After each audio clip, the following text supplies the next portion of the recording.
questions. JR, what do you think about what this bullpen's done all year long? No, the bullpen's been incredible.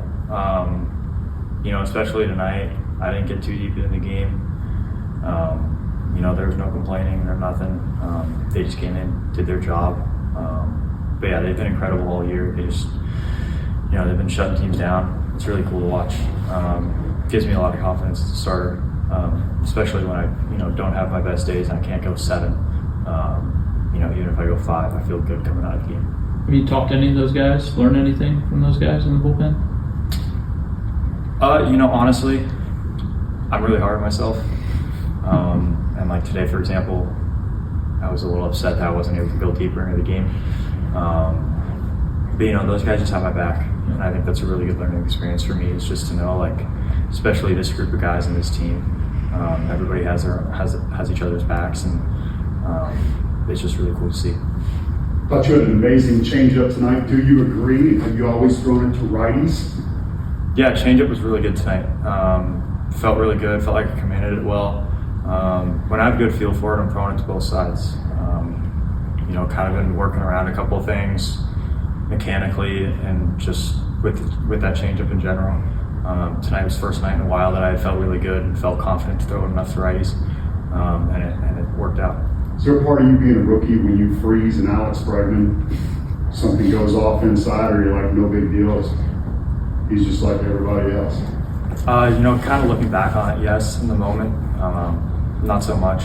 I think in the moment, I'm just trying to get a job done. Yeah. Make a good 3-2 pitch there, but looking back, it's definitely kind of cool. To see that, I was able to freeze Alex Bregman with the changeup 3-2. So. What do you think you can do in the next 5 days or 6 days, whatever, to be more efficient that next outing?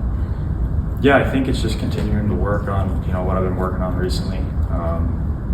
A big part for me is, really just trying to force the issue and just make them beat me while I'm in the zone.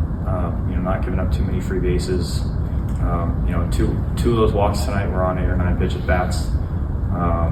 They had good at bats all night, fouled off a lot of really good pitches, fouled off pitches in the heart of the plate. Just worked my pitch count up. I think going forward, it's just continuing to do that. I think 8 out of 10 days, those balls are going to get put in play and the pitch count's going to be a little bit lower. But for the most part, I think it's just continuing to hammer home, just trying to, throw strikes and be in the zone, especially when I get to 2 strikes, not trying to be too fine.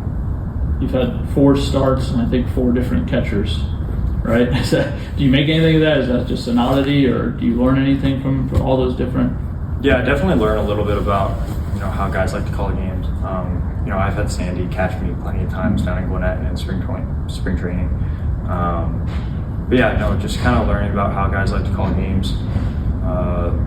For example, Murph's a little bit different. He'll throw cutters to righties and 2 seams to lefties more so. Sandy was a little bit more traditional. He likes calling the right-on-right changeups. He's a big fan of that. So, yeah, just, being communicative pre-game and, just about our plan going into the game is really big, especially when I don't have as consistent of a catcher each week. So. Especially tonight, just how nice was that familiarity of Sandy behind the dish, especially a month into your time in the majors?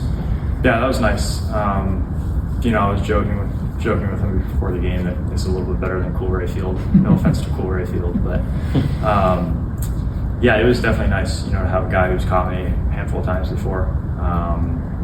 He always does a really good job of keeping me in the game and in my opinion, calling the right pitches. So. What do you think is the biggest lesson you've learned, just that so far in your young major league career?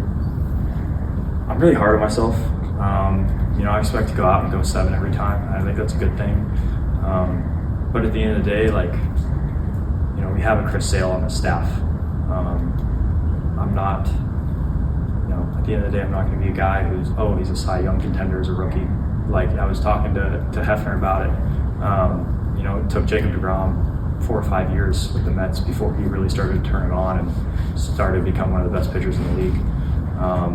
Like I said, I'm really hard on myself and I expect results out of myself every single time I take them out.